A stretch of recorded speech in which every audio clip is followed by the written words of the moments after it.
E quem crê, diga amém. Querida igreja, a paz do Senhor Jesus. Vamos ao texto, que é o tema desse evento. Voltar lá ao capítulo 40. Eu agradeço o carinho, a paciência da igreja para conosco, mais uma vez, pastor Marinaldo e todos os demais irmãos sempre nos recebem tão bem. Meus irmãos, esse versículo é muito conhecido.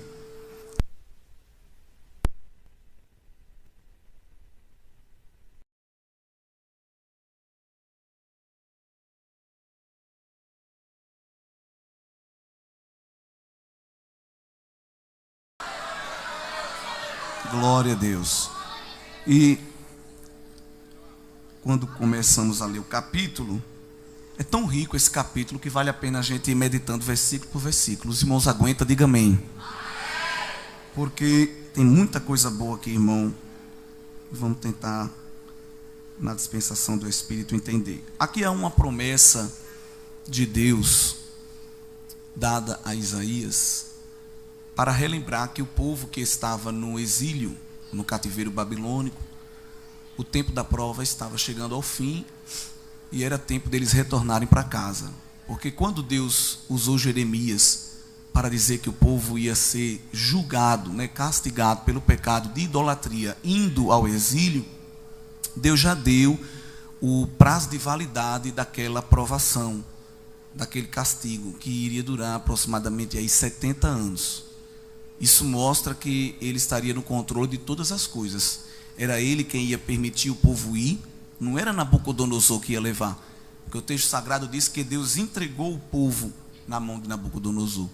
E era Deus quem ia trazer de volta. Não era Ciro que era bonzinho.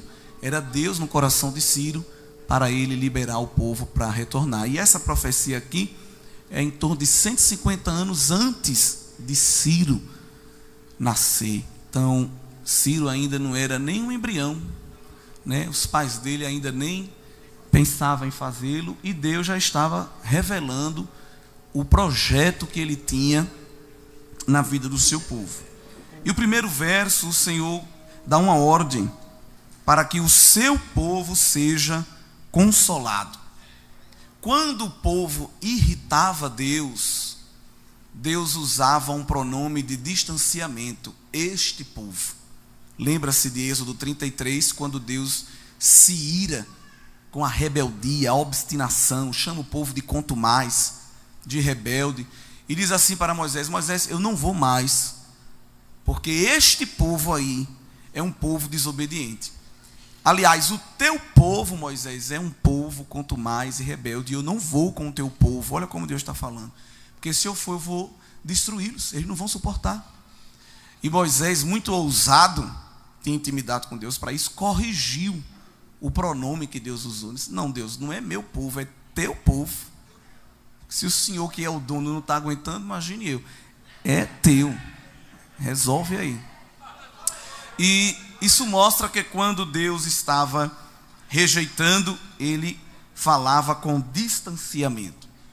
Mas quando ele estava aprovando, ele usava o pronome possessivo meu, mostrando que o povo era propriedade dele. Ele começou a falar assim lá em Êxodo 19, dizendo: eu escolhi Israel para ser o meu povo dentre os povos. Então sempre houve um relacionamento. Enquanto o povo estava no exílio, Deus falava com distância, mas aqui ele já começa a falar mostrando uma intimidade, que ele ia restaurar a intimidade e o relacionamento que ele tem com o povo. Inclusive, Deus continua fazendo isso, porque se ele dependesse de mim e de você, para que a gente mantivesse a intimidade e o relacionamento com ele, eu nunca ia ter sucesso, porque a gente sempre está quebrando esse relacionamento, a gente sempre está se distanciando. Deus pede para a gente orar, a gente vai assistir um filme. Deus pede para a gente ler a Bíblia, a gente vai ler a conversa no Zap. Deus manda a gente jejuar, a gente vai tomar aquele café da manhã bem saboroso, Outro dia, outra hora, estou cansado, estou daquele jeito. Então, se Deus dependesse de nós, da nossa iniciativa, quase nunca haveria esse relacionamento. Mas sempre Ele está tomando a iniciativa. E quando é quebrado, ele também toma a iniciativa de ir ao encontro, de chamar. Vem para perto, fica aqui comigo. Eu tenho um mistério contigo, eu tenho um propósito, tenho um projeto. Quero trabalhar no teu viver. E Deus aqui manda o profeta convidar o povo à consolação, porque o tempo do castigo e da servidão ia acabar. Porque toda prova tem data de validade. A gente passa na provação, a gente não fica nela, irmão. Por isso que a provação, o tratamento de Deus não mata, não destrói, pelo contrário, fortalece, faz crescer, amadurece. Crente que tem alergia à prova, que não suporta tratamento de Deus, este sim está fraco. Mas o crente que passa na fornalha, no funil embocado, no rolo compressor, na noite escura, na cama curta, não é? Glória a Deus. Cálice amargo, entra na fornalha, entra em cova, passa no vale da sombra da morte. Era para ele ser um zumbi. Você olhar para ele e dizer assim: misericórdia, irmão, o que é isso? Ele dizia: é muita prova. Mas não, é o crente mais forte, embelezado, fervoroso, animado. Até porque, se a gente fizesse aqui um teste simples, empírico, disse assim: quem está passando uma prova grande mesmo, irmão, grande daquela, quase todo mundo ia levantar a mão. Eu vou levantar logo as duas. Mas olha, você vê como está a gente aqui hoje, tudo animado, né? O povo se arruma para ir para uma boate e sai tudo acabado. 1h30, 2 horas. A gente vem, dá glória, marcha, pula, canta, profetiza. Passando numa luta, bebendo um cálice amargo, mas não tem ninguém fazendo careta, porque tem uma anestesia do Espírito Santo. Aleluia! Crente nenhum tem direito de ficar com cara feia, dizendo que é porque está na prova. Que se está fazendo careta é porque está sem anestesia, está sem o consolo, está sem a presença de Jeová. Por isso que a gente está só rindo, só dando glória, falando em língua, levantando a mão. E Satanás diz: o que é que eu faço para irritar esse povo? Nada.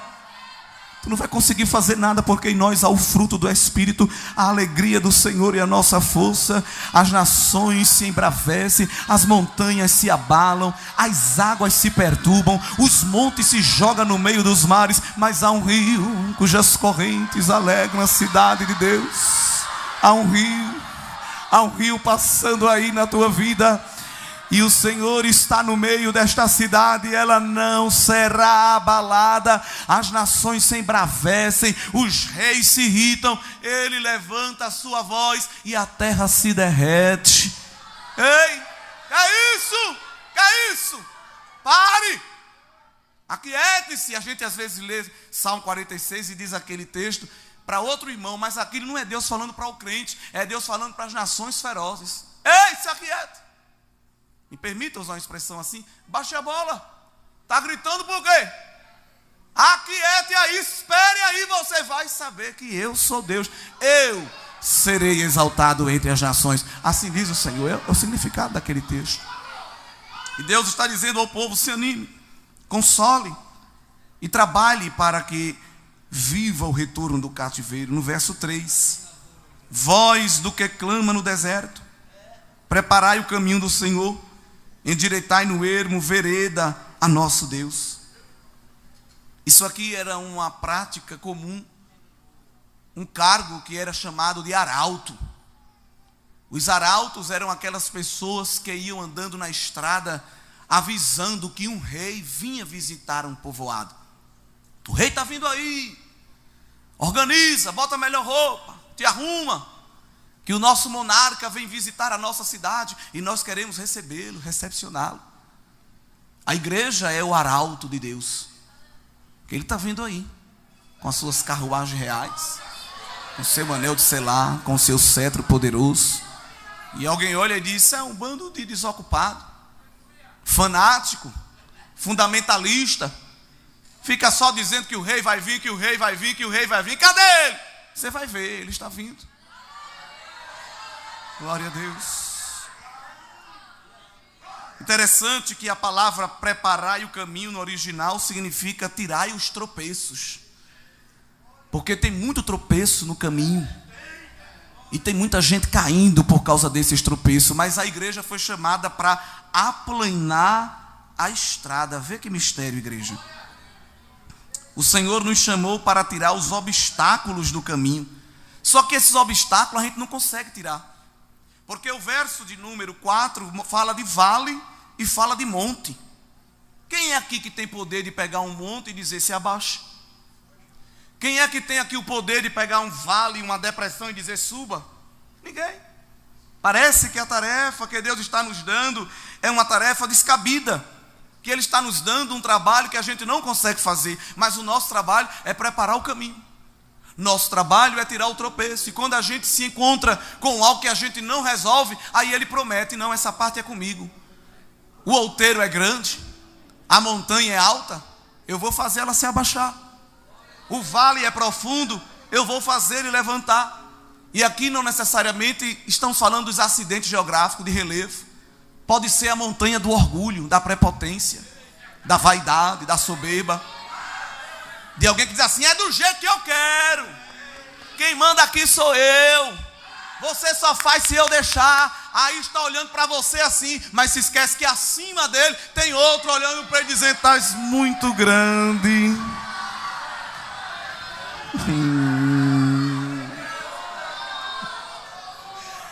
Às vezes é o vale da depressão, do desânimo, da covardia, da timidez, de alguém que não quer fazer, que está na depressão, na síndrome do pânico, na ansiedade.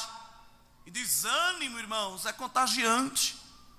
É tão contagiante que quando Deus institui a lei mosaica, Ele diz assim, quando for convocar para a guerra, antes de sair para a guerra, diga logo aos covardes que fiquem em casa. Para não acontecer de o desânimo deles vir a contagiar o povo. Por isso que quando Gideão deu aquele grito, os covardes e medrosos volte, ele estava cumprindo a lei. Porque o desanimado, ele infecciona o coração de outra pessoa. Você está até querendo ir. Vai para onde? Não, tem que ir para o congresso. Mas hoje não já vai amanhã? Tu já vai domingo? 3 dias? Aí o outro estava animado e disse, mas não é mesmo? Eu não vou não então, né? Eu vou só um dia. Aí Jeová diz, eu vou pegar esse desânimo, vou arrancar, vou tirar essa falta de fé, essa incredulidade. Deus está agindo, Deus está operando, e eles não estão vendo nada. Sei para que tanta glória? Para que tanta aleluia? É um vale da sombra da morte, mas Jesus chega lá, espanta o espantalho do medo, e quem está trancado sem querer sair, agora é que vai lá para frente e diz, vem comigo que eu estou animado para fazer a obra. O Senhor é especialista em ir aonde ninguém vai. A nossa tarefa, igreja, é somente trabalhar, a nossa tarefa é fazer, a nossa tarefa é marchar. O que for maior do que a gente, o Senhor vai tratar. O que está torcido, Ele endireita, porque Ele tem retroescavadeira, Ele tem trator espiritual. Ai Deus, eu não vou não, que o caminho é esburacado. Vá marchando, porque diante de você eu estou indo com a minha pá. Estou tirando tudo, porque a igreja tem que marchar. E alguém está rindo, dizendo, eu quero ver eles passar aqui. Tu vai, Satanás, é explodir quando tu vê a igreja marchando. E não é andando como quem está andando esburacado não. É marchando aqui, olha, sem tropeçar com o pé em pedra. Porque Jeová está dando visão e mostrando, aqui tem tropeço, tira. Aqui tem embaraço, tira. Aqui tem uma arapuca, colocaram para te derrubar, tira. Porque eu quero tu marchando. E não fica preocupado com nada não, porque eu estou na tua dianteira, mas também estou na retaguarda, porque o inimigo é covarde e quer te atacar por trás, mas na tua retaguarda eu também estou marchando e te blindando e te visibilizando. Vem seta, vem feitiço, vem palavra de maldição, mas não toca, porque há muro de fogo ao teu redor. Tem o leão da tribo de Judá marchando ao teu lado, e tem o sangue do cordeiro no umbral da porta. A seta que vier vai ter que fazer a curva, porque o Senhor não permitirá que a sua igreja pare de marchar até chegar no final. Não permite. Aleluia. O verso de número 5 há uma promessa. Os reis, quando vinham, o que chamava a atenção era a carruagem. O que chamava a atenção era o pelo do cavalo, era o anel de selar, eram as pedras incrustadas no cetro. Mas esse rei, que é o Rei dos Reis, o que ia chamar a atenção era a sua glória. E a glória do Senhor se manifestará, e todos vão ter que ver. Toda a carne juntamente verá que foi a boca do Senhor que disse isso. Inclusive, Isaías ama o tema da glória de Deus, porque só aqui no livro de Isaías 37 vezes ele fala da glória do Senhor. Só no capítulo 66, tarefa de casa, leia o capítulo 66 ainda hoje. Só ali ele fala 5 vezes da glória do Senhor. Glória que se cumpriu primariamente no retorno do cativeiro, cumpriu secundariamente na vinda de Cristo no seu ministério terreno, e vai se cumprir pela terceira e última vez, escatologicamente falando, quando Cristo vier no seu retorno glorioso. E Jesus é tão grande que ele não precisa de maquiagem, de roupa de marca, ele não precisa botar o cabelo para um lado para o outro, se lamber no gel, fazer qualquer coisa para se destacar, porque ele não teve direito à maternidade, nasceu numa estrebaria, ficou andando como nômade de um lado para o outro para fugir de um decreto de morte de Herodes, e escolheu morar numa favela, exerceu o ofício do seu pai. Quando ia pregar, não lembravam nem de dar um crachá a ele. Quando terminava de pregar, ninguém nem chamava para tirar uma foto. Já tinha gente com a pedra na mão para jogar, porque não suportava a pregação dele. Quem é esse aí? Ele não frequentou minha aula da EBD? Ele não foi meu aluno discipulado? Não é este o filho do carpinteiro? Ele está pregando melhor do que a gente, diziam os escribas, e faziam complô para derrubá-lo. Aqui ele não prega mais. Jesus não dizia: eu não quero mais ser pregador. Não, quer que eu pregue aqui? Não, eu vou ali para outra cidade, que lá tem gente para me ouvir. Sempre oprimido, sempre perseguido. Tem gente deixando de vir para o culto porque não foi apresentado como visitante. E vai te converter, terra seca. Jesus foi chamado de lunático, foi chamado de charlatão, foi chamado de endemoniado. Era o linguarudo falando e ele pregando, era o murmurador reclamando e ele fazendo milagre. Agora tem uma coisa: quando ele chegava, demônio batia continência, o mar se acalmava, o vento parava, as enfermidades iam embora, porque ele veio para manifestar a glória de Deus na sua vida. Aleluia! Não tinha os melhores ternos, não tinha motorista, e não enganava os seus amigos. Quando um disse assim: Jesus, eu quero carregar sua mala, eu quero ser seu assessor, eu quero ser o empresário das suas agendas. Eu disse: meu filho, eu não aconselho você me acompanhar, porque a raposa, irmão, raposa é um animal vil para o judeu. As raposas têm ninho para dormir, os animais selvagens têm toca, mas o filho do homem não tem direito nem uma pensão de posto de BR para reclinar a cabeça. Eu não tenho nem travesseiro. Não vem atrás de mim com interesse não. Agora quer vir, quer me seguir? Renuncie a si mesmo, tome a sua cruz.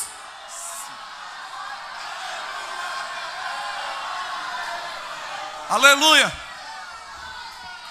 glória a Deus. Foi convidado para um almoço, um jantar. Foi pessimamente recebido pelo anfitrião. Não lavou o seu rosto, não lhe beijou com ósculo santo, não lhe passou um hidratante por causa da caminhada no deserto. Se Jesus fosse essa geração de isopor de hoje em dia, ia se levantar e dizer: quero ficar aqui não, que eu não sou honrado. Mas ficou lá sentado, porque Jesus não fica catando adoração, mendigando adoração não. Se você não adorar, tem outro. Aí lá vem uma mulher com um vaso de azeite.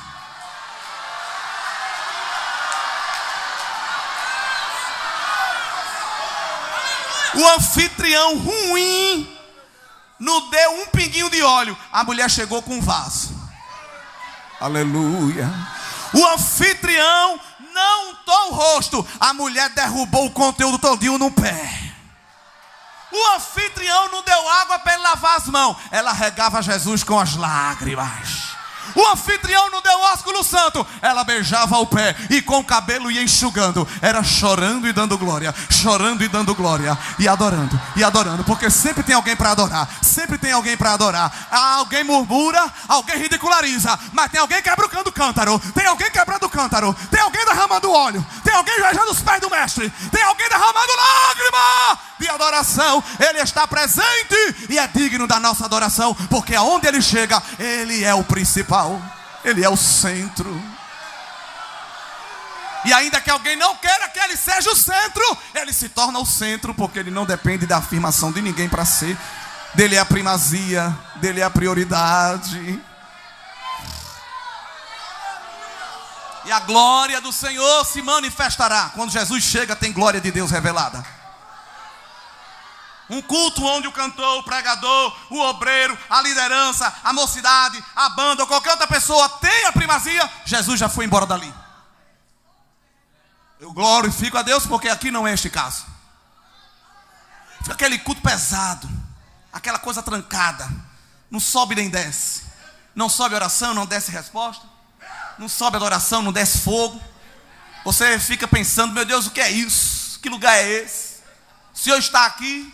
E ele brada, não estou, porque não me querem. Mas uma igreja que sabe colocar Jesus no centro, como esta daqui. Essa igreja é bom que o pregador não precisa mandar ninguém da glória. É uma igreja que gosta de glorificar. Aleluia. A atmosfera é outra. O ambiente é gostoso. Não dá vontade de ir embora. Aleluia. Mas de vez em quando ele gosta de se revelar. E no monte da transfiguração ele se revelou. Elias e Moisés apareceu diante dele. Deus, irmão, não dá a glória dele a ninguém. A gente tem um costume bonito, isso não é errado, de apresentar os visitantes. Eu fui apresentado, isso é honra. Mas ali no culto do mundo da transfiguração, quem fez as apresentações do visitante? E quando ele pegou o caderno, nem tchuiu para apresentar Elias e Moisés. Olha, está aqui conosco Elias, foi profeta, né? Passou ali por Sarepta, passou por Queridos, tem um vasto trabalho. Está aqui Moisés, liderou o povo, 40 anos de pastorado. Nem tchuiu. Não falou nem de um nem de outro. O céu se abriu e Deus bradou: está presente hoje o meu filho amado, em quem a minha alma tem prazer. Glorifica Jesus nesta noite. Ele é digno da tua adoração. Ele está presente na tua vida. Ele está presente no teu altar. E quando a gente adora, a glória dele se manifesta. Ambiente tão agradável que Pedro disse: Senhor, deixa eu montar uma tenda. Monta 3. Uma para tu, uma para Moisés, uma para Elias. Ele nem se botou na conta. Porque tem gente que se você bota ele nesse banco, não bota naquele, ele não adora. Se ele sentar aqui, eu não sentar ali, eu não gosto. Irmão, quem adora, adora em qualquer lugar. Pedro não pediu tenda nem para ele. Eu fico até em pé, Jesus. Mas só ficar aqui nesse ambiente de glória. Esse ambiente está bom, esse ambiente está gostoso. A glória do Senhor se manifestará. Diga para seu irmão: quem tira o teu preço, vê a glória de Deus. Se a glória de Deus, irmão, não está aparecendo, é porque tem tropeço no caminho. Mas Jeová está te dando uma enxada e uma pá. Receba. Nessa noite não tem chave, mas tem pá e tem enxada e força no músculo. E ele está dizendo: eu vou mostrar a você onde está o tropeço. Arranque, viu? Arranque. Não tire um pedacinho não, arranque tudo. Mas é você andando e a minha glória se manifestando na sua vida. Assim diz o Senhor. Aleluia. Vós, verso 6, que diz: clama. E alguém disse: que hei de clamar? O Senhor está dizendo assim: pregue. E alguém pergunta: qual é o sermão? E o Senhor não dá teologia coach, mensagem de autoajuda, porque a igreja não precisa de mensagem de autoajuda, a igreja precisa de ajuda do alto. É diferente. Tem mensagem motivacional. Olha o sermão da pregação que Jeová quer que a gente pregue ainda hoje. Verso 6: toda carne é erva, e toda a sua beleza como as flores do campo. Seca-se a erva, caem as flores, soprando nelas o hálito do Senhor. Quem é esta erva? Na verdade, o povo é erva. Sabe quem é essa erva? Você, eu. Um pedacinho de mato que não suporta nada. Deus, irmão, para tratar, não precisa nem dar um peteleco ou um empurrão. Ele só sopra. O hálito de Deus. O vento é o hálito de Deus, diz a Bíblia. O trovão é a voz de Deus. E os raios é a sua língua. Vê que mistério. Aliás, quando Jesus voltar com a igreja no seu retorno glorioso, ele não vai cortar laço, tirar a espada, soltar uma granada no anticristo. Ele vai vencer o anticristo somente com o seu hálito. Porque ele é tão poderoso que não queima cartucho com qualquer coisa não. Pode ser bonito, pode ser rico, pode ser poderoso, influente, mas se o hálito de Deus soprar, murcha. Deus aqui é comparado a um vento oriental, que quando soprava num campo verde, em menos de 48 horas, ficava marrom, seco, e tão seco que era o vento. Deus, para destruir os seus inimigos, não precisa de exércitos, embora Ele seja o Senhor dos exércitos. Ele só precisa soprar o seu vento. A erva seca, as flores são bonitas, mas caem. Mas a palavra do nosso Deus subsiste eternamente. Jesus disse: passará o céu e a terra, mas a minha palavra não há de passar. Jesus disse: ninguém vai tirar um jota, nem um tio, ninguém vai fazer remendo, ninguém vai botar emenda, porque a minha palavra é completa. Na verdade, a palavra do Senhor está nos céus, no trono de glória. A palavra de Deus não precisa estar no Louvre, no Museu Britânico, no Museu de História Natural, protegido por alarme, segurança. Quem guarda a própria palavra do Senhor é o próprio Senhor. Palavra que não murcha, palavra que não envelhece, não perde a validade. Por isso que a igreja se reúne para ouvir palavra, porque ela é imutável, ela é eficaz, é inerrante, é infalível, é poderosa. A palavra é água, é fogo, é pão, é leite, é mel, é escudo, é espada, é bisturi, é martelo. O que é que você precisa? Se for uma pedra bruta, ela é martelo. Se for um câncer, ela é bisturi para arrancar. Se está amargurado, ela é mel para adoçar. Está fraquinho, é leite e é pão para te fortalecer. Está sujo, ela é água. Tem coisa ainda impura, ela é fogo para queimar. O que você precisa, a palavra de Deus tem, irmão. Deus tem para nós a sua palavra. Isso é suficiente. Não precisa de caixinha de promessa, de corinho de fogo, toque de pandeiro, voo de anjo, arrepio, arregalado de olho.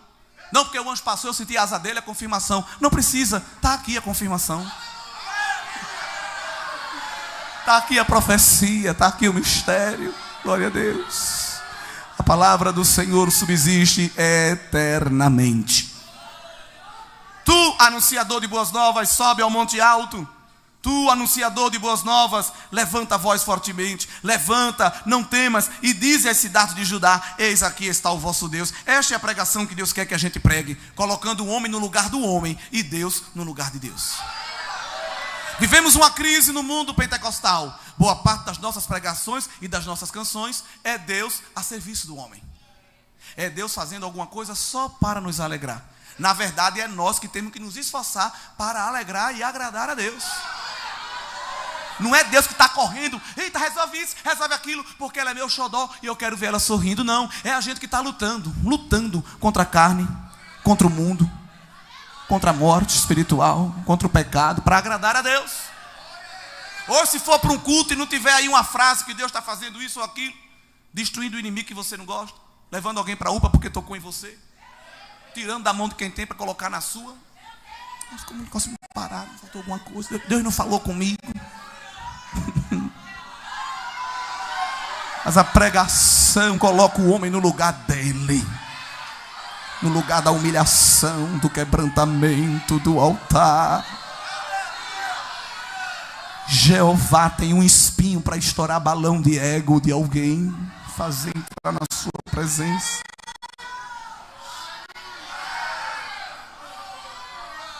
Pregue que o Senhor está vindo aí com forte, e o seu braço dominará, e ele está vindo com galardão e com salário, diz o verso 10. Esse galardão e esse salário aqui é o espólio da guerra, porque ele apresenta Jesus como um guerreiro. E essa guerra que estava travada com a Babilônia, porque a possessão de Deus foi parar na mão da Babilônia. E quem é que ia recuperar esta possessão? Que era o seu povo, o próprio Deus. Então Jesus ia vir marchando com o espólio da guerra, que não era ouro, nem era prata e nem era bronze, era o próprio povo liberto. Aliás, ele não fez isso só uma vez. Quando ele dá o brado da cruz do Calvário, que vai tirar a chave da morte, do inferno, da mão de Satanás, Efésios 4 diz que ele levou o cativo do cativeiro.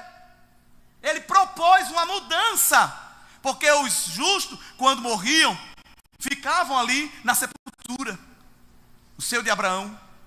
Mas na nova aliança, Jesus muda o endereço. Agora vai para a morada intermediária dos justos, lá no terceiro céu, aguardando o dia da ressurreição.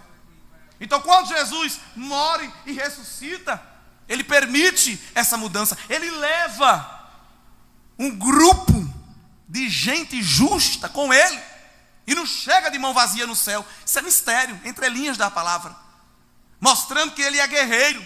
E qual foi a guerra que ele venceu ali? Contra Satanás, o inferno e contra a morte, que agora também não tem poder sobre a igreja, porque Satanás está salivando, pensando que vai nos engolir vivo.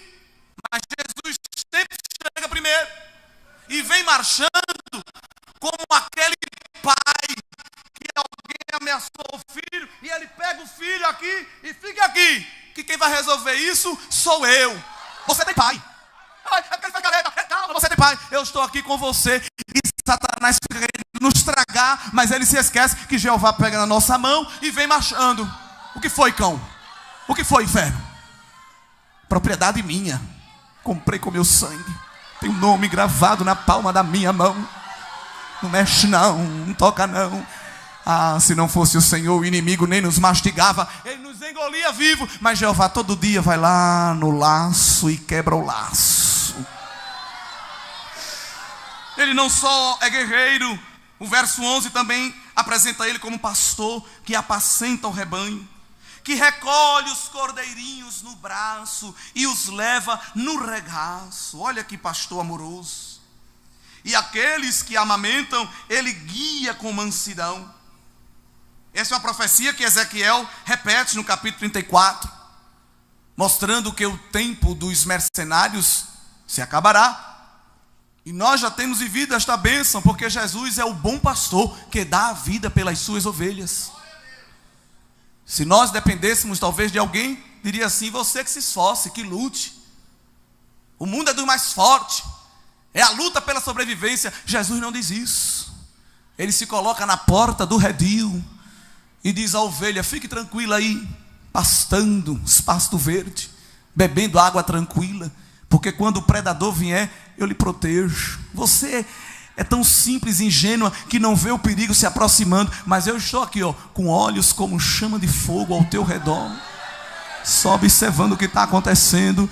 E quando o chacal, a hiena, a raposa que é querer te predar, eu, Senhor, vou lutar pela tua vida. E o mercenário, ele não está preocupado com a tua vida, mas o bom pastor está preocupado com a minha e com a tua vida. Tem pasto, tem água e tem livramento e proteção na sua presença. O povo estava desgarrado, o povo estava desterrado, o povo estava disperso, mas ele ia chegar com a sua voz para juntar um grande rebanho. Olha aqui, olha, quem atrai este grande rebanho é o pasto verde e as águas tranquilas do bom pastor.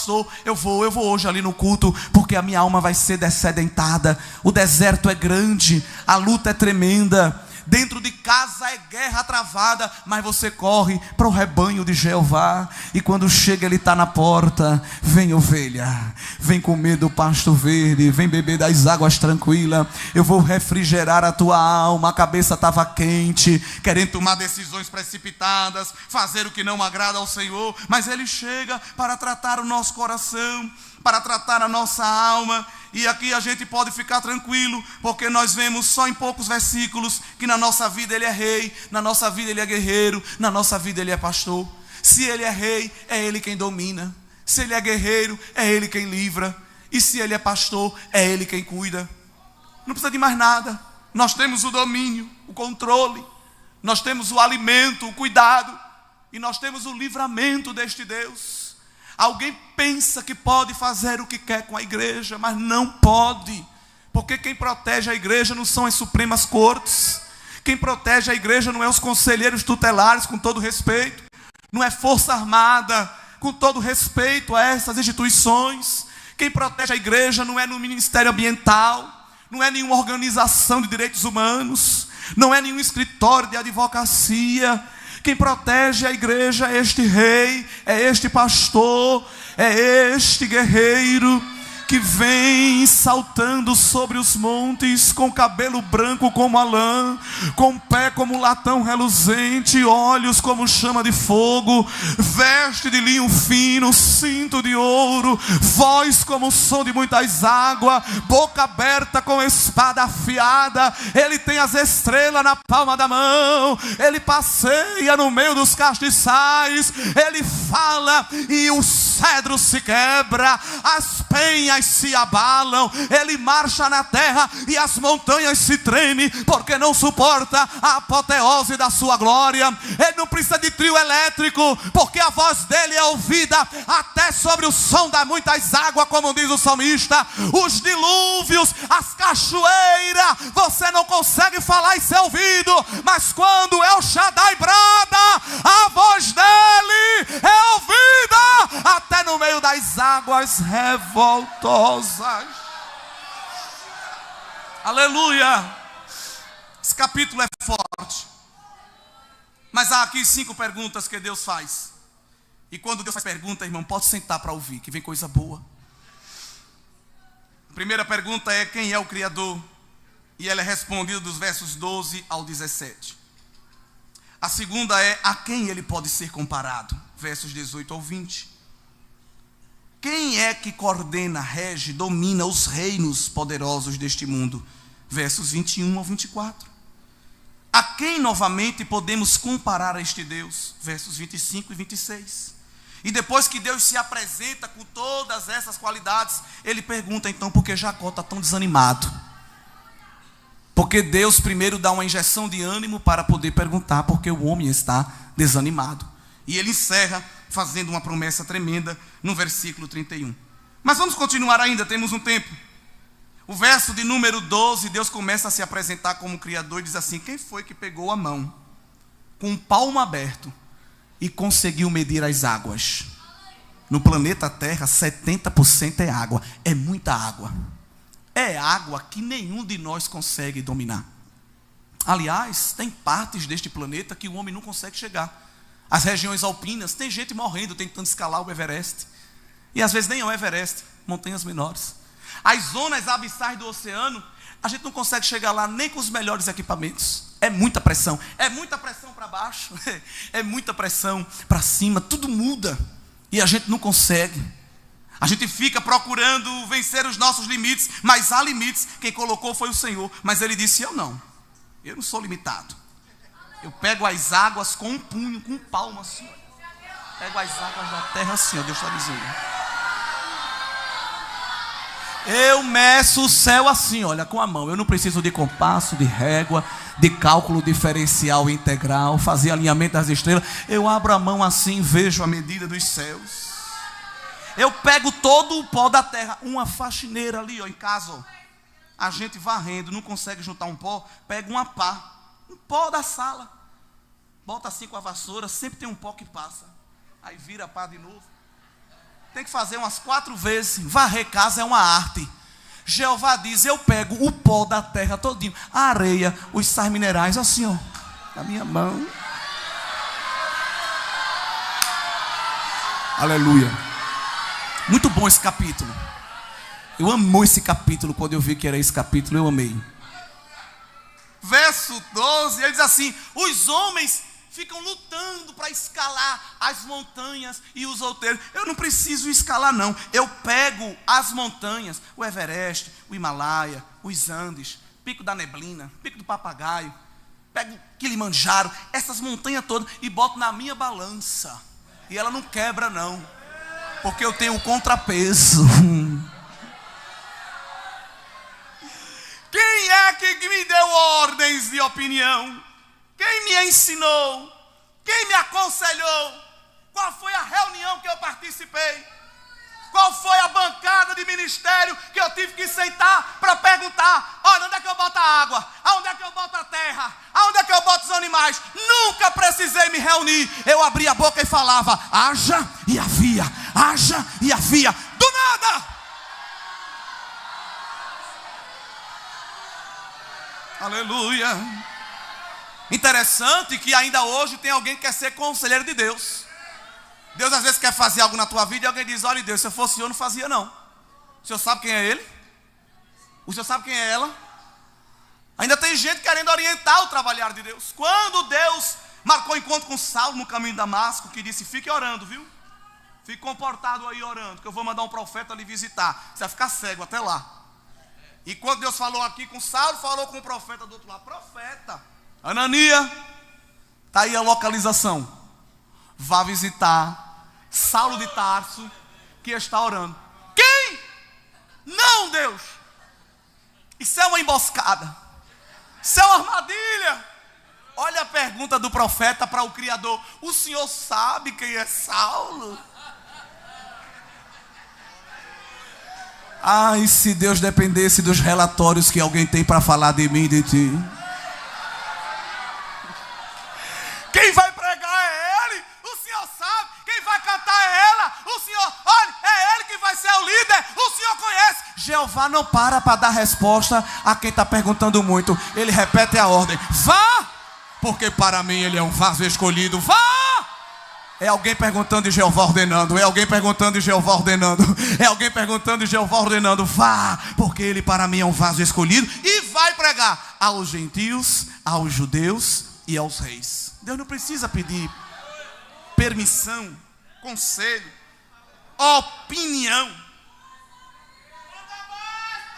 Deus não faz questionário de satisfação com o cliente. Você se gostou, deu like. Se você não gostou do que eu fiz, deu dislike. Não, ele vai trabalhando, ele vai fazendo. Quem gostar, gostou. Quem não gostar, não gostou. Porque não tem serviço de atendimento ao cliente no céu, não. Ele é soberano. Aliás, o céu não é democracia. O céu é monarquia. E ele é o soberano que está sentado no trono e faz tudo como lhe apraz, diz o Salmo 115.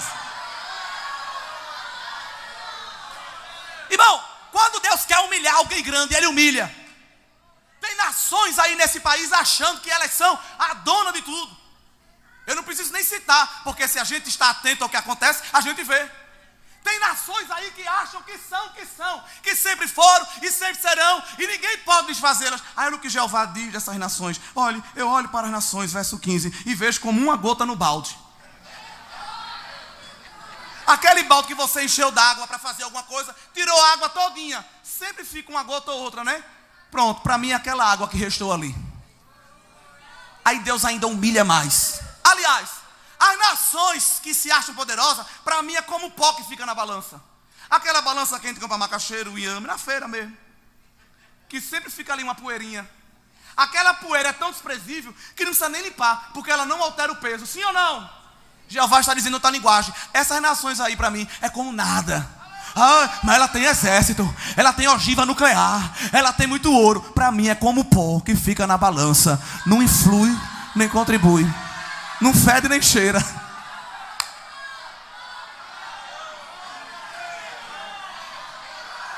Aleluia, aleluia. Aleluia.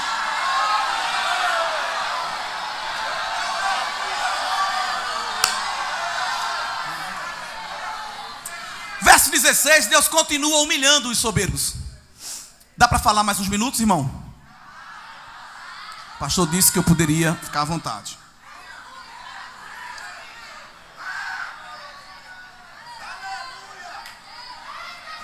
Cedro do Líbano, melhor madeira.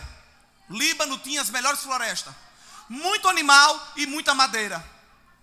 Quando alguém queria sacrificar para algum deus e precisava de algum animal, ou precisava de alguma madeira para fazer fogueira, ou para fazer mesmo as imagens, cultura, corria para lá, porque era uma floresta densa. Aí Deus humilha de novo. Deus diz: eu sou tão grande, que se vocês pegar a madeira todinha que tem no Líbano, para mim é como uma fogueirinha. Não satisfaz o culto que eu quero. transpondo para o dia de hoje, está pensando que porque você deu 2 glória a Deus no começo do culto e só mais um no final, você já me adorou, foi isso? Para mim não é nada. Porque pastor Roberto diz que muita glória, pouca glória não resolve. Tem que dar muita glória, porque pouca não resolve. Ele costuma dizer isso.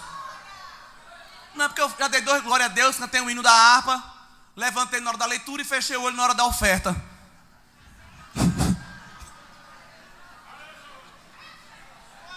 Aí, esse culto é um levanta e senta, é um levanta e senta. Se a gente ficasse o culto todinho aqui, olha, 2 horas, em atitude de adoração, ainda era pouco, porque a gente sempre está no débito. Oi, irmão, vou levantar a adoração, que eu já passei meia hora de joelho. Você pode passar 2 dias. Deus nunca vai olhar do céu e dizer: olha, ele orou 2 horas. Ei! Oh, aleluia! Eita! Ela cantou os 640 hinos da harpa. Deus nunca se impressiona com a nossa adoração. Agora nós nos impressionamos com a glória. A manifestação do poder dele é diferente. No verso 17 o Senhor diz: todas as nações são como nada.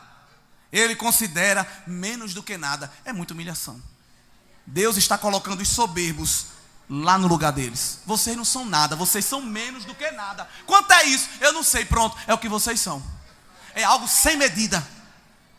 Deus não dá ibope, Deus não dá aparência, espaço a alguém que quer tomar o lugar dele. Nabucodonosor era tão grande, tão grande, tão grande aos seus olhos e ao do povo, que ele pensava que estava acima de qualquer Deus. E quando erigiu aquela coluna e disse para o povo: é para adorar, tinha no meio da multidão 3 jovens que ensinaram a eles que não se adora a ninguém, porque só há um Deus verdadeiro. Aí eles ficaram lá.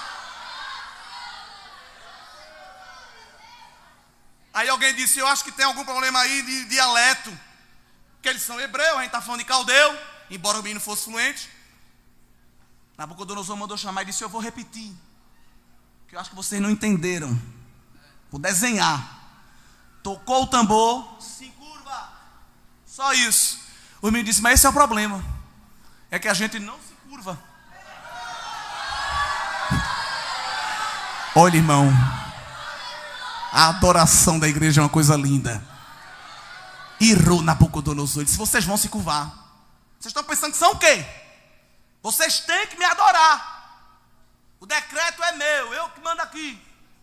Até aí tudo bem, mas aí ele entrou num patamar que ele não podia. Disse: quem é? O Deus dos céus que pode vos livrar. Ele disse: sobre este negócio não necessitamos te responder, ó rei. Agora o Senhor mexeu numa casa de maribondo. Olha, enquanto o Senhor estava afrontando a gente, tá legal. Mas agora o Senhor falou, ele sabe se defender sozinho. Ele não precisa que a gente colhe assinatura digital para ele se defender, nem queimar pneu na BR não. Ele vem pessoalmente. E veio! Aleluia. Por isso que no verso 18 o Senhor pergunta: a quem, pois, fareis semelhante a Deus? Ou com quem o comparareis? Com imagem, com escultura? Com obras de ouro, de prata?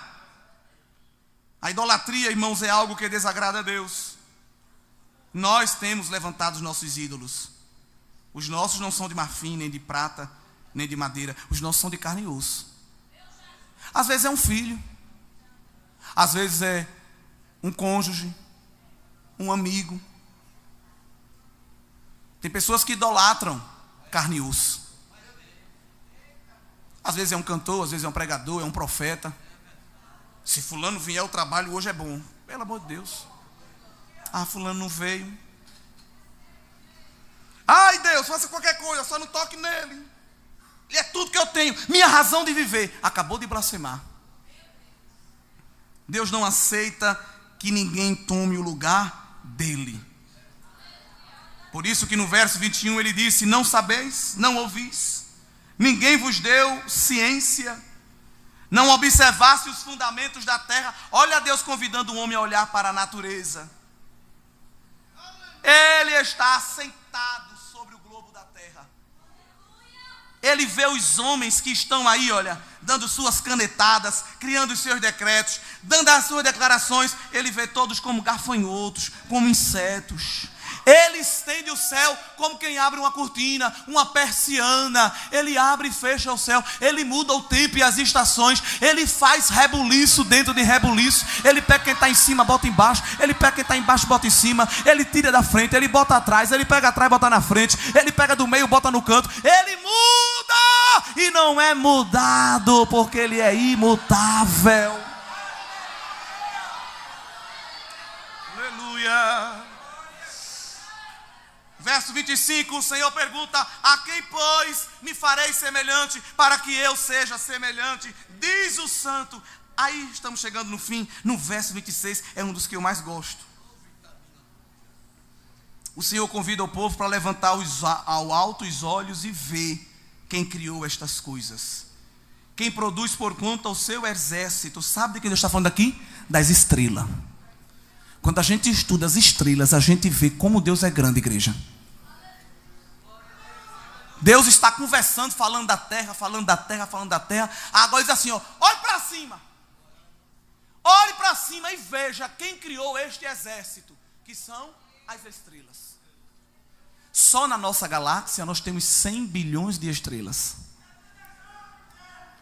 Lembrando que no universo há inúmeras galáxias. Só na nossa tem 100 bilhões.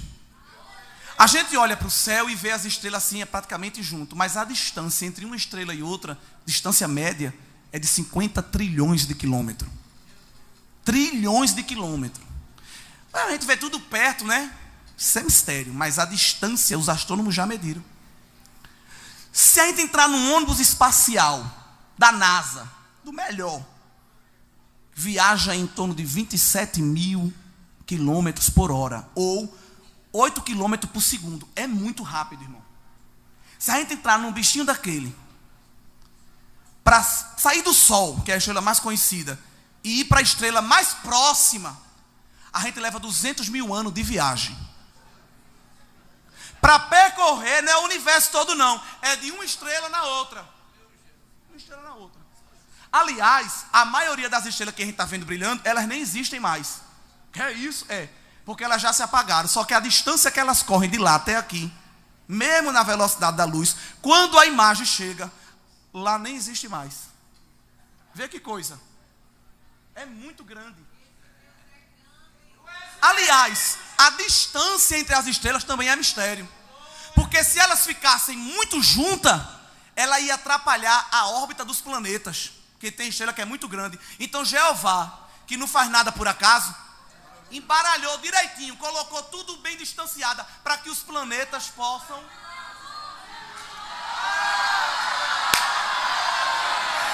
Não foi nenhum engenheiro, não. Foi ele quem disse: tu vai ficar aqui. Ursa Maiota fica aqui. Ursa Menota fica aqui. Escorpião, Ave Maria, Estrela Maria, sei lá como é os nomes. Vocês vão ficando aqui. Eu estou ordenando. E o profeta diz que é Jeová. Chama as estrelas pelo nome e elas comparecem. Senhor, Criador.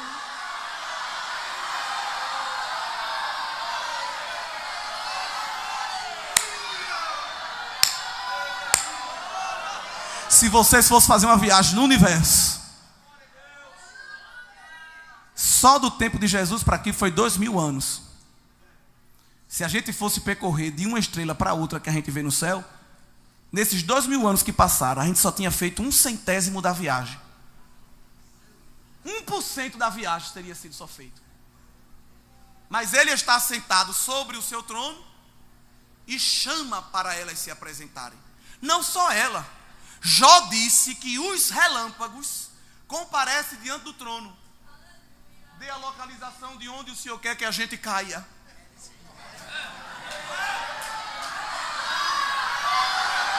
Aleluia.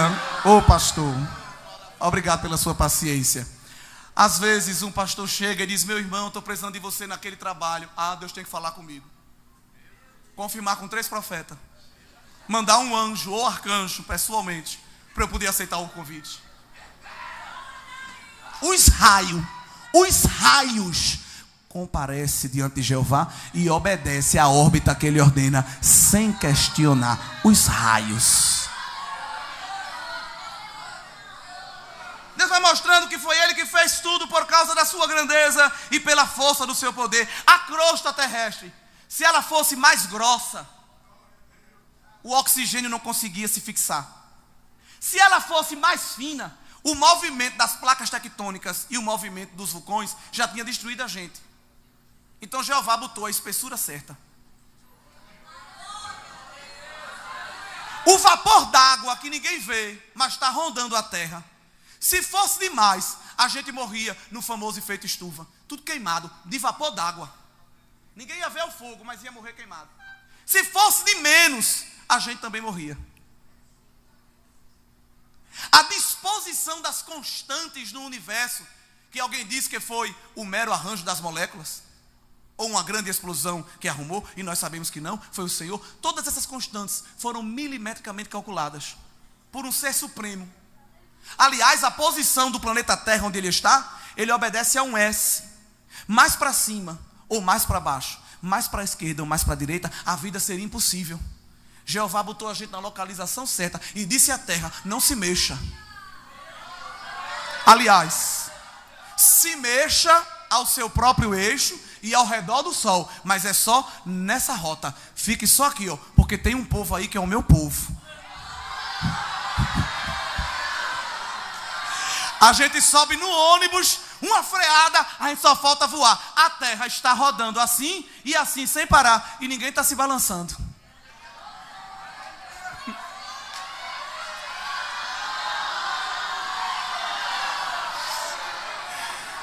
Ele botou uma força chamada gravidade.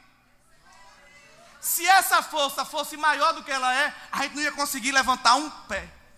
Levantar a mão para dar glória ia ser impossível. Ele botou uma gravidade que dá para a gente levantar com facilidade. Tem uns que não levantam, imagina se fosse maior.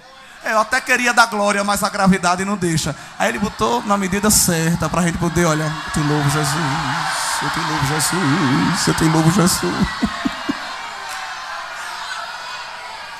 Se fosse umas unidades de medida também menor, a gente não conseguia ficar sentado no culto desse, ia ficar todo mundo flutuando. Ele colocou tudo na medida certa. E ele vai descrevendo o que ele fez. Ele vai descrevendo o que ele fez. Ele vai descrevendo o que ele fez. Depois que ele fala tudo isso, ele se vira para Jacó e disse, agora me diga, por que você está desanimado? Por que está triste? Ah, é meu vizinho, é o meu tio, é meu inimigo, é meu cônjuge, é meu filho, é meu pai. É o irmão está do meu lado, fez uma careta, disse que eu não presto, disse que não gosta de mim. O Criador fez tudo isso. O resto é fichinha. Ele resolve no sopro, num toque, numa palavra. Depois que ele fala tudo isso, ele se vira para Jacó e diz, está triste por quê? Está preocupado com o quê? Eu sou o El Shaddai, o Todo-Poderoso, e eu vou lhe dar força. Porque alguém está querendo que você pare, mas eu estou renovando a sua força, porque você vai caminhar. Eu tenho todas as coisas no controle da minha mão, e eu conto com você. Você conta comigo, eu vou lhe usar, eu vou lhe tomar no meu mistério, eu vou lhe envolver na minha glória. E não se preocupe não, porque a vida ela cansa. A gente se preocupa e quer parar, mas eu sou aquele que dou vigor a quem está cansado. E eu não dou força não, eu multiplico. Se você tem, eu aumento ainda mais. E alguém diz, é agora que vai parar. Mas vem para um culto como esse, Jeová diz, recebe 3 vezes, 4 vezes, 5 vezes, não sei. Se tu subir uma montanha, agora vai subir colina também. Se tu cantava o hino, vai cantar 3. Se tu pregava 1 hora, vai pregar 2. Se tu orava meia hora, vai orar 4. Se tu jejuava de manhã, vai jejuar o dia todo. Se expulsava um demônio, vai expulsar a legião. Porque a tua força, ó, Jeová está multiplicando, multiplicando. Recebe força na goela, para gritar bem muito alto que o meu nome é grande, que eu sou digno de glória. Recebe visão, recebe autoridade, recebe força na perna, para tu marchar, subir a montanha, descer o vale, entrar no hospital, no presídio. É gente com medo de tanta coisa, mas Jeová dizendo à igreja, eu sou força, eu sou vigor, eu sou renovo, eu aumento a tua estrutura, a tua capacidade, eu te dou habilidade, porque há uma obra grande para ser feita pela tua mão, e é você quem eu vou usar, assim diz o Senhor Jeová. Multiplico as forças. E essa força que ele fala é uma força espiritual, porque Deus não depende de creatina, de batata doce com peito de frango, de guaraná do Amazonas, de gema de ovo, para dar força a ninguém. Você pode ter o bíceps, o quadríceps, sei lá o que for, mas bem definido. Jeová não está nem aí para isso. Porque ele não depende de músculo. Uns confiam em carro, outros em cavalo. Nós faremos menção, é do nome do Senhor Jesus. Uns encurvam-se e caem, nós porém estamos de pé. Porque o cavalo, ele é vão para a segurança, mas do Senhor vem o livramento, do Senhor vem o escape, do Senhor vem a estratégia. Alguém te olha como um graveto, mas Jeová te faz forte como o cedro e como a palmeira. É vento, é foice, é serra elétrica, é tanta coisa, mas quando o vento passa, está lá a palmeira, dando glória ao nome do Senhor. Até os jovens se cansam e se fatigam. Até os jovens caem. O profeta está dizendo: alguém que é símbolo de força pode ser esgotado, pode desanimar, pode querer abaixar as armas e desistir da caminhada. Mas o que espera em mim, eu renovo a força, porque eu sou a fonte de força. E o inimigo das nossas almas fica ali, olha, pelejando, dizendo: eu quero ver até onde ela aguenta. É hoje que eu dou a rasteira. É hoje que ele pendura as armas no salgueiro. É hoje que ele desiste desse negócio de uma Deb. É hoje que ela sai da igreja. É hoje que ele joga tudo para cima e sai correndo. Mas ele sempre chega atrasado, porque Jeová vai lá na veia e diz: recebe meu vigor, meu filho. Recebe a minha força. Eu estou pegando na tua mão direita e estou te levando para marchar comigo na terra.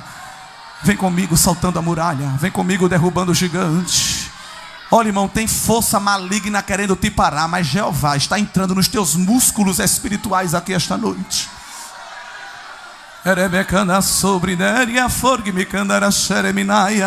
Há uma fúria contra esse jovem, contra essa menina, contra esse menino. Para o mundo você é só mais um, mas para Jeová você é um instrumento, você é uma bomba para explodir o inferno. E Satanás fica querendo te agarrar, te destruir, te dar rasteira. Mas Jeová chega primeiro e diz: não, ele é meu, eu dei força.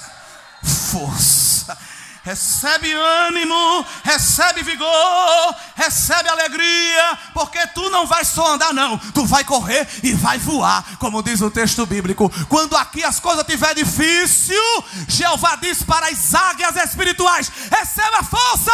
Aí ela plana e dá um voo, e os predadores ficam lá embaixo querendo buscar, mas o crente já está nas alturas, cantando e contando o livramento que Jeová tem para dar à minha vida e a tua vida. Esse congresso vai ser um congresso de renovação espiritual. Gente que deixou de orar vai passar a orar mais. Gente que deixou de evangelizar vai passar a evangelizar mais. Gente que está fraquejando na fé. Aqui tem pessoas que estão talvez fraquejando na fé, em uma maior ou menor medida. Está aqui dizendo: Senhor, tenha misericórdia, porque o bafo do leão é grande e eu estou sentindo ele rosnar, já vai me tragar. Não, eu sou o leão de Judá, não estou com você. Aleluia. Convoquei uma semana de oração lá na igreja. Estava muito cansado. Esse período do ano é muito cansativo. E no primeiro dia fomos orar, eu e minha esposa, na igreja, tem um bebê pequeno. Orei o primeiro período, depois peguei o menino e disse: fica orando que eu fico com ele. Aí fui para a galeria, não tinha ninguém, a igreja toda de joelho, ninguém viu eu subindo. Fiquei lá orando com ele em pé. Daqui a pouco Deus tomou um vaso, subiu as escadas. Eu digo: meu Deus do céu. Veio até mim e disse assim: eu vi quando tu dissesse a mim que não tinha força. Eu vi quando tu reclamasse até do teu sono. Mas eu trouxe aqui para dizer que estou renovando os teus tecidos. Eu renovo os teus tecidos, as tuas cédulas, e multiplico os teus minutos de sono. Eu estava dormindo e me acordando assim de instante a instante. A gente já dormia cansado, acordava mais cansado ainda. E o Senhor falou na boca daquele vaso, disse: para tu saber que sou eu, ainda essa semana tu vai ter um sono muito bom.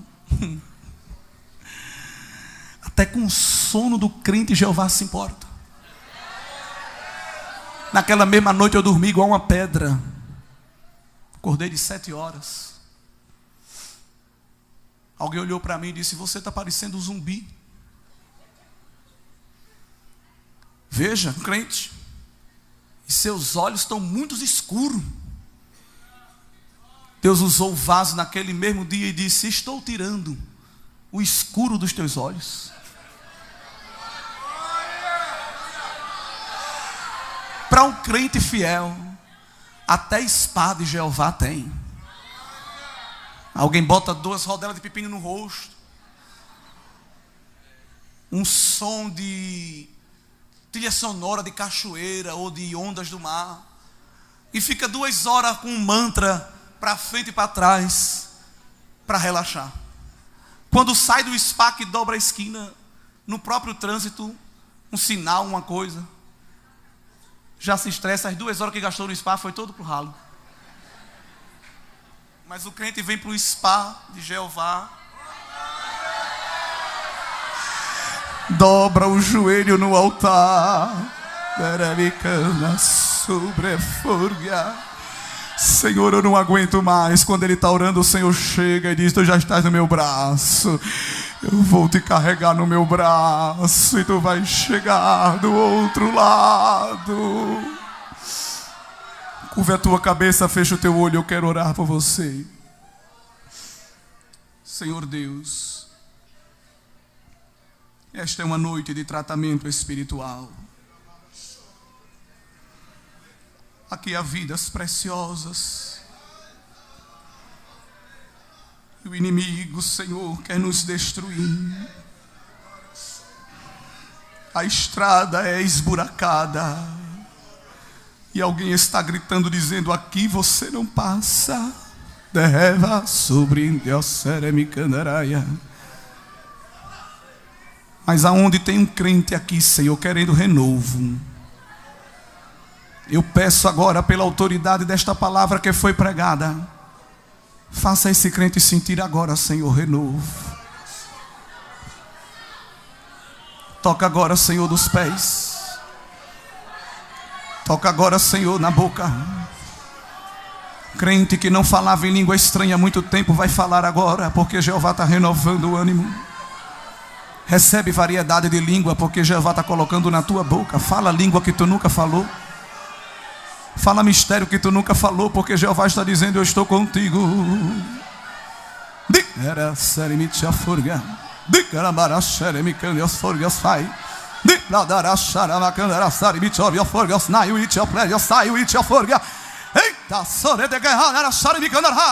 Alguém quer travar, alguém quer parar, alguém quer deter, mas Jeová está tirando a tranca, está quebrando o ferrolho, está tirando os grilhões e dizendo a você: marche, marche, caminhe, cante, profetize, evangelize, entre no meu mistério, se envolva na minha glória. Tem muita gente fazendo cara feia, tem muita gente querendo fazer você parar, tem muita gente colocando o pé para você cair, mas eu estou fazendo os seus pés como da coça. Pule, pule, salte a muralha. Alguém está colocando arapuca para você pisar e ficar preso, mas eu estou colocando força e dizendo a você: salte, salte, salte a muralha, salte, salte a arapuca, porque o caminho é longo, mas eu estou marchando ao seu lado para você chegar do outro lado. Assim diz o Senhor Jeová. Recebe força nesta noite. Ministério da igreja, receba força nesta noite. Toca, Senhor, neste crente e abrace a alma.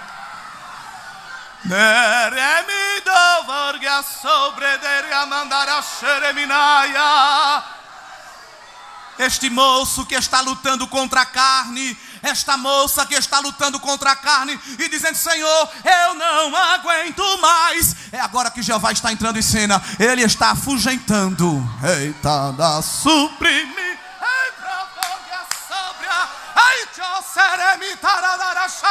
Ele está afugentando os tremores da carne e está fazendo você mais leve. Deus está tratando com a intimidade de alguém. Você está sentindo o pecado lhe sufocando, mas Jeová está chegando aqui dizendo: saia mais leve, saia com a alma tranquila, saia com o espírito regozijado, porque eu estou tomando você no meu braço.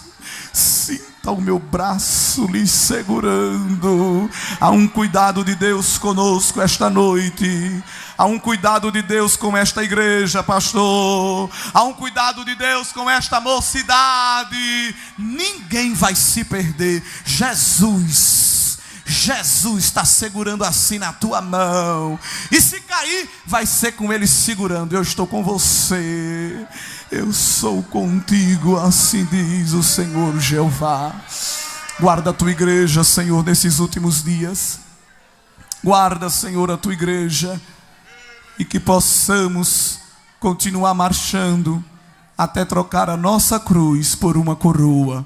Em nome de Jesus, amém.